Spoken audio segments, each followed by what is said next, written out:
उस हॉस्टल का कमरा नंबर 307 5 साल से बंद था, क्योंकि जो भी उसमें सोया सुबह उसकी लाश मिली। दिल्ली से दूर पहाड़ों के बीच एक पुराना कॉलेज था, सनराइज इंजीनियरिंग कॉलेज। कॉलेज जितना बड़ा था उसका हॉस्टल उतना ही डरावना। छात्र कहते थे रात 3 बजे हॉस्टल की तीसरी मंजिल पर किसी लड़की के रोने की आवाज आती है। लेकिन सबसे खतरनाक था कमरा नंबर 307। वो कमरा पिछले 5 साल से बंद था। दरवाजे पर बड़े अक्षरों में लिखा था, अंदर मत जाना। नए स्टूडेंट आर्यन पहली बार हॉस्टल आया। उसके साथ उसके 3 दोस्त थे, समीर, करण, रोहित। वार्डन ने सभी को कमरे बांटे, लेकिन हॉस्टल फुल होने की वजह से आर्यन को मिला कमरा नंबर 307। सब चुप हो गए।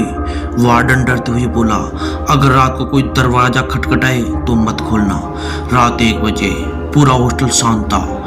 अचानक किसी के पैरों की आवाज आती है। आर्यन की आंख खुली। किसी ने दरवाजा खटखटाया। उसने पूछा, कौन? बाहर से धीमी आवाज में किसी ने बोला, मुझे अंदर आने दो।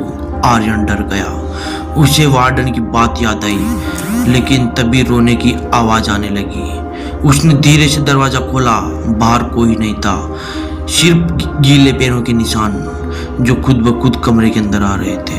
अगले दिन आर्यन ने बाकी छात्रों से पूछा, 307 में क्या हुआ था? सब डर गए। एक लड़के ने धीरे से कहा, 5 साल पहले यहाँ निशा नाम की लड़की रहती थी। उसने हॉस्टल में आत्महत्या कर ली थी। उस दिन के बाद जो भी 307 में रहा वो जिंदा नहीं बचा। करण ने कहा, आज रात सब रिकॉर्ड करेंगे। उन्होंने कमरे में कैमरा लगा दिया। रात 3 बजे कैमरे में अचानक स्टैटिक आने लगा।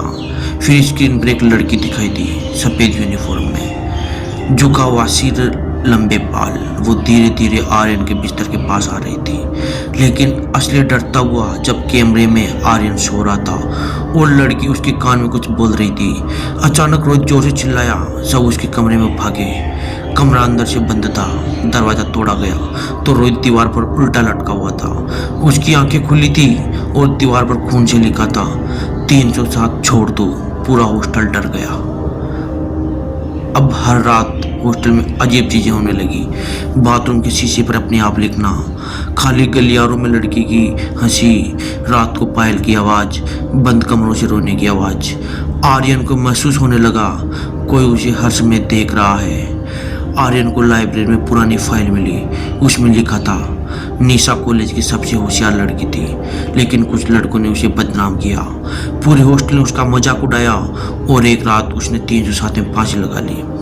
मरने से पहले उसने लिखा, अब कोई चैन से नहीं सोएगा।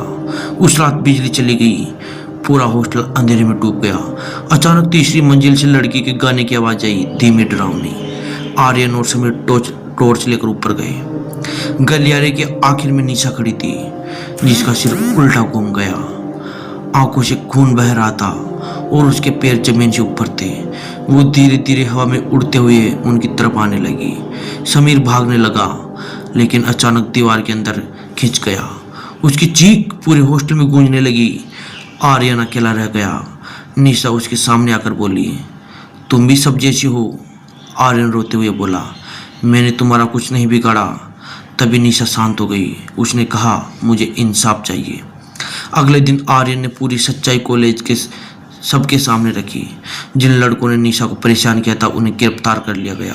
उस रात पहली बार हॉस्टल शांत था। सबको लगा अब सब खत्म हो गया।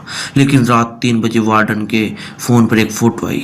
फ़ोटो में कमरा नंबर 307 था और उसके दरवाजे पर कोई खड़ा था, सफ़ेद यूनिफॉर्म में, लंबे बाल, और नीचे लिखा था, मैं अभी भी यहीं हूँ।